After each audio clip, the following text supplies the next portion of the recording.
Dear student, today we are going to discuss the degeneracy of an energy level. Degeneracy, as already I have mentioned that term in the intensity. So, an energy level is said to be degenerate if there exists two or more levels corresponding to the same energy. ഇപ്പം ഒരു particular energy സിസ്റ്റത്തിൽ two more or level of different levels of energy will be there and out of the different energy levels ചില energy levels എല്ലാം എന്തായിരിക്കും same energy value ആയിരിക്കും. Different energy levels ഉണ്ടായിരിക്കും, അതിൽ ചിലത് മാത്രം എന്തായിരിക്കും സെയിം എനർജി ലെവൽ വരും. അപ്പോൾ നമുക്ക് പറയാൻ പറ്റും അതിൻ്റെ ഇപ്പോൾ ഒരു 1 2 3 എന്നുള്ള എനർജി സ്റ്റേറ്റ്സിൽ 2 എന്ന് പറയുന്ന എനർജി സ്റ്റേറ്റിൽ വരുന്നത് 5 എനർജി ലെവലിനും എനർജി വാല്യൂ എന്ന് പറഞ്ഞാൽ 2 ആണ്. അപ്പോൾ നമുക്ക് പറയാൻ പറ്റും 2 എന്ന് പറയുന്ന energy level it is 5 fold degenerate എന്ന് പറയാൻ പറ്റും. അപ്പോൾ the number of energy levels possible with same energy it is called degeneracy. അപ്പോൾ ഒരു റിജിഡ് റോട്ടേറ്റിൻ്റെ കേസിൽ നമുക്ക് ഗിവൺ ജെ വാല്യൂൻ്റെ കേസിൽ നമുക്ക് how much degeneracy is possible അതാണ് നമ്മൾ ഇവാലുവേറ്റ് ചെയ്യാൻ പോകുന്നത്. ഇപ്പോൾ ഒരു റിജിഡ് റോട്ടേറ്റിൻ്റെ കേസിൽ അതിൻ്റെ എനർജിയുടെ എക്സ്പ്രഷനാണ്. റിജിഡ് റോട്ടേറ്റർ ആകുമ്പം it can be expressed in terms of its movement of inertia and angular velocity L = ½ I⍵² ആണ്. അവിടെ അതിൻ്റെ ആംഗുലർ മൊമെൻറ്റം എന്ന് പറയുന്നത് L = I⍵ ആണ്. സോ ഈനെ നമുക്ക് എല്ലിൻ്റെ ടേംസിൽ എക്സ്പ്രസ് ചെയ്ത് കഴിഞ്ഞാൽ ½ I² ഡിവൈഡഡ് ബൈ ഐനെ നമുക്ക് എക്സ്പ്രസ് ചെയ്യാം I⍵²നെ. So I² is nothing but L² divided by 2I ആണ്. So L will be equal to or L² is equal to 2EI or L is equal to √2EI എന്നുള്ള value നമുക്ക് obtain ചെയ്യും.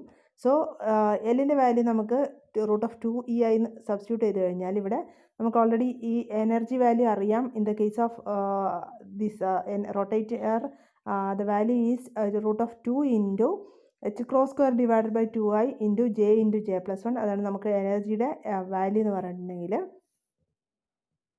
Energy value in joules ആണ് നമ്മൾ express ചെയ്തിട്ടുള്ളത്. So 2 and 2 get cancelled. Then നമുക്ക് h² പുറത്തെടുത്ത് കഴിഞ്ഞാൽ h കിട്ടും.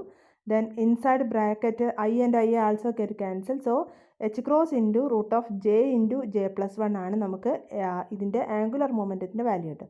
അപ്പം സപ്പോസ് നമ്മൾ യൂഷ്വലി ആംഗുലർ മൊമെൻറ്റം എല്ലാം ഈ h എന്നുള്ള യൂണിറ്റിൽ എക്സ്പ്രസ് ചെയ്യുമ്പം അതിൻ്റെ യൂണിറ്റ് ആംഗുലർ മൊമെൻറ്റത്തിൻ്റെ യൂണിറ്റ് നമ്മൾ h ആയിട്ട് പറയുമ്പോൾ അതിൻ്റെ വാല്യൂ മാത്രം നമുക്ക് അല്ലെങ്കിൽ ജനറലി നമുക്ക് അതിൻ്റെ ആംഗുലർ മൊമെൻറ്റത്തിന് √j ഇൻറ്റു J+1 എന്ന് പറയാൻ പറ്റും.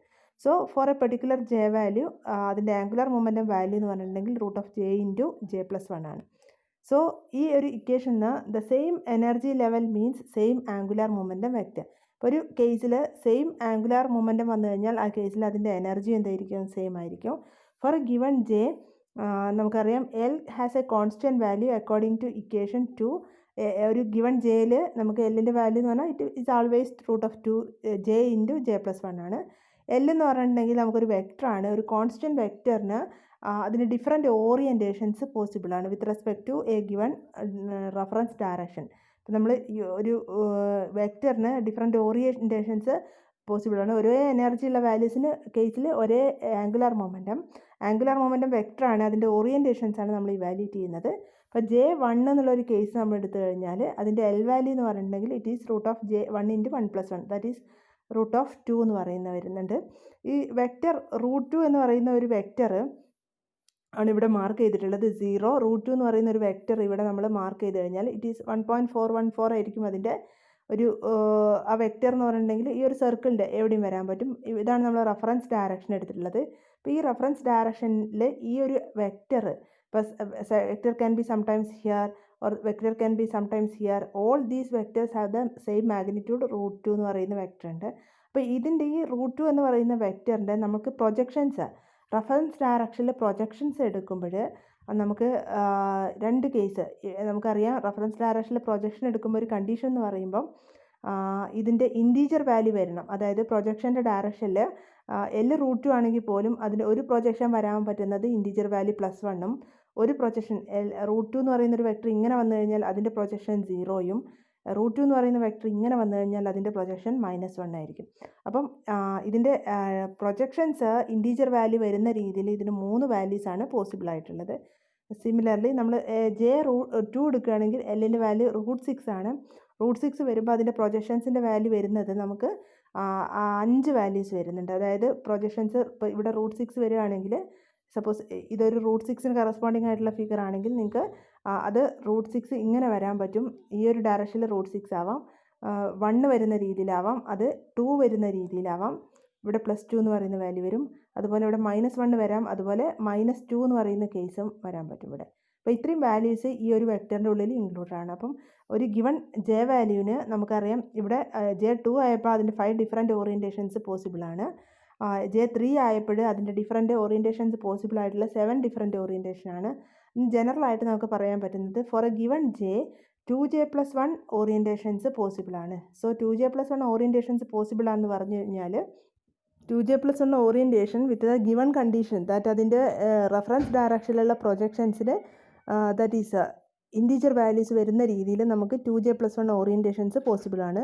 അതുകൊണ്ട് നമുക്ക് പറയാൻ പറ്റും ആ എല്ലാ കേസിലും അതിൻ്റെ വാല്യൂ എന്ന് പറഞ്ഞു കഴിഞ്ഞാൽ എനർജി വാല്യൂ സെയിം ആയിരിക്കും. സോ എനർജി വാല്യൂ സെയിം ആയതുകൊണ്ട് നമുക്ക് പറയാൻ പറ്റും for a given J 2J+1 is the degeneracy എന്ന് പറയാൻ പറ്റും നമുക്ക്. നെക്സ്റ്റ് നമുക്ക് ഡിസ്കസ് ചെയ്യാനുള്ള നോൺ റിജിഡ് റൊട്ടേറ്റർ ആണ്. അപ്പോൾ ഇവിടെ നമ്മൾ ഓൾറെഡി ഡിസ്കസ് ചെയ്യുമ്പോൾ നമ്മൾ പറഞ്ഞിട്ടുള്ള ഒരു കണ്ടീഷൻ ഉണ്ടായിരുന്നു. That is when the molecule undergoes rotation there is no change in bond length. അതായിരുന്നു റിജിഡ് റൊട്ടേറ്റർ എന്ന് പറഞ്ഞിട്ടുണ്ടെങ്കിൽ ദാറ്റ് ഈസ് ദ ഡയാറ്റോമിമോൾ behaves as a like a rotator with a rigid bond. There is no change in R as the molecule undergoes rotation. ആ കേസിൽ നമുക്ക് spectral lines obtain ചെയ്തത് 2B 4B 6B അങ്ങനെ വരുന്നതാണ്.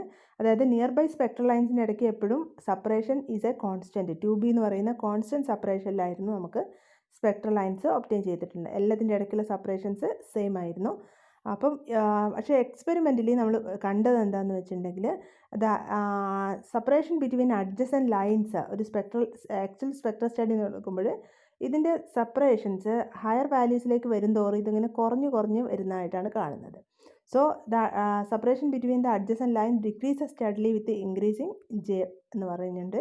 അപ്പോൾ ഈ ഒരു ഡിസ്ക്രിപ്പൻസി എന്തുകൊണ്ടാണെന്നുള്ളത് നമ്മൾ അനലൈസ് ചെയ്തപ്പോൾ we can see that the discrepancy is we have the values of B-യിലാണ്. ബിൻ്റെ ഒരു ചേഞ്ച് ആണ് കാണുന്നത്.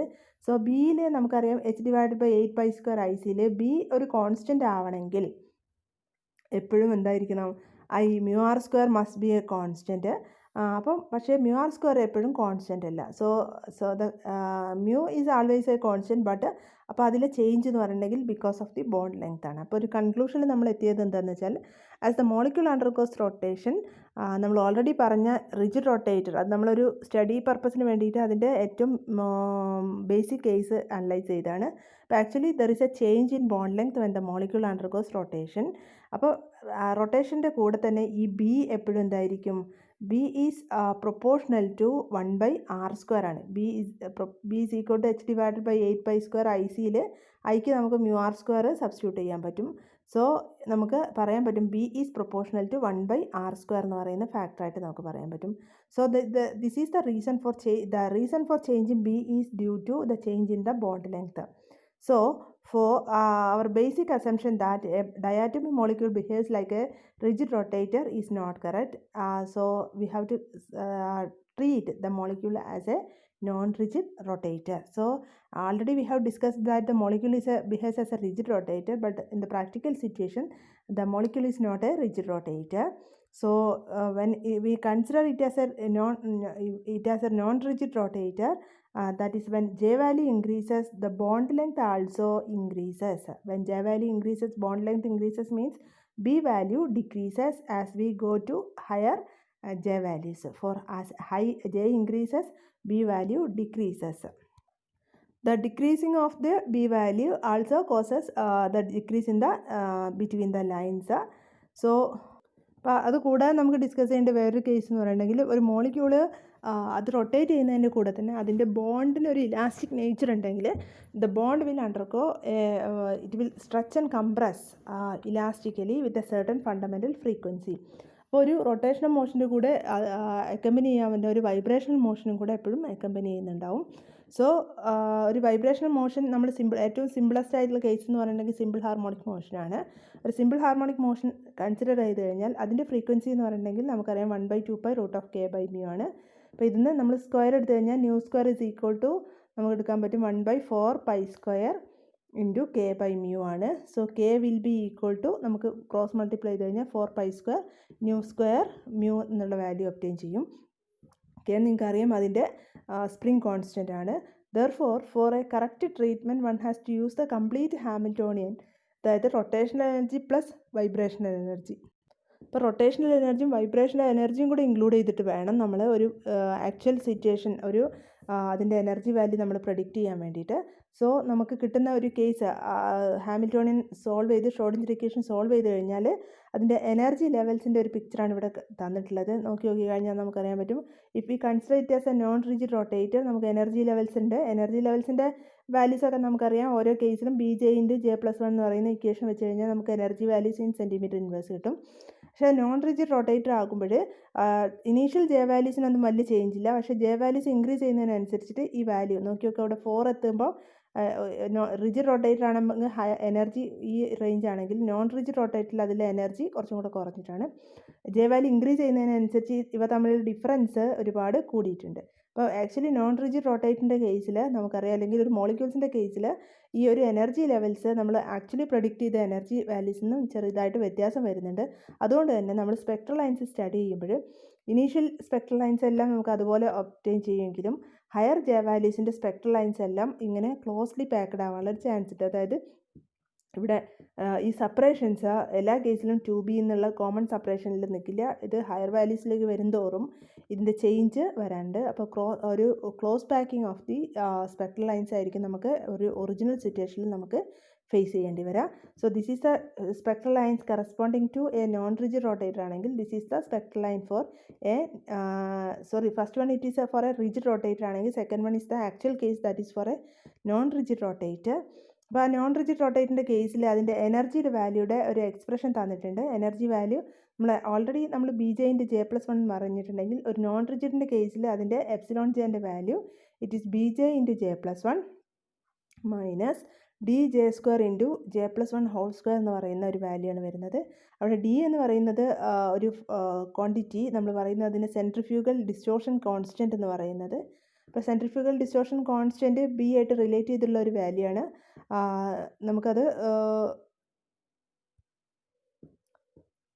അതിൻ്റെ വാല്യൂ നമുക്ക് ഈ കേസിൽ നിങ്ങൾക്ക് അത്ര ഇമ്പോർട്ടൻ്റ് അല്ലാത്തതുകൊണ്ടാണ് പറയാത്തത്. There is a relation between B and D. അപ്പം the term centrifugal comes from the centrifugal force that comes to play due to the change in elastic bond length.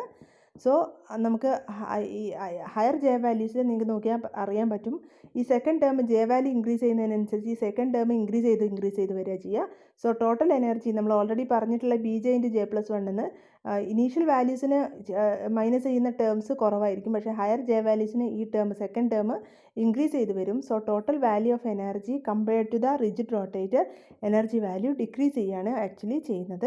Energy values decrease ചെയ്യുന്നതുകൊണ്ട് nearby spectral lines വരുന്ന ട്രാൻസിഷൻ്റെ spectrum നമ്മൾ observe ചെയ്യുമ്പോൾ higher values of Jയിൽ അതിൻ്റെ separation is found to be decreasing. That is the separation between two nearby spectral lines is found to be not found to be a constant as that predicted in the case of A rigid rotator എന്ന് പറയാൻ പറ്റും. So ഇതാണ് ഒരു rigid റൊട്ടേറ്ററും ഒരു non rigid റൊട്ടേറ്ററും തമ്മിലുള്ള difference. അതിൻ്റെ അതുപോലെ അതിൻ്റെ എനർജി ലെവൽസിൻ്റെ ഡിഫറൻസ് ഒക്കെ നമുക്ക് ഈ ഫിഗർ വെച്ചിട്ട് നമുക്ക് കാണാൻ പറ്റും. സോ ഇവിടെ ഫസ്റ്റ് കേസിൽ 2B ആണെങ്കിൽ അതിൽ സെക്കൻഡ് കേസിൽ അതിൻ്റെ B വാല്യൂയിൽ ചേഞ്ച് വരുന്നുണ്ട്. അതുകൊണ്ടാണ് അത് B' ആയിട്ട് നമ്മൾ മാർക്ക് ചെയ്തിട്ടുള്ളത്. ദാറ്റ് ഈസ് R ചേഞ്ച് ചെയ്യുന്നതുകൊണ്ട് B will be changed to B' എന്ന് പറയാൻ പറ്റും നമുക്ക്. അപ്പോൾ ഇത്രയും കാര്യങ്ങളാണ് നമുക്ക് നോൺ റിജിഡ് റൊട്ടേറ്ററിനെ പറ്റിയിട്ട് ഡിസ്കസ് ചെയ്യാനുള്ളത്. ഓക്കെ.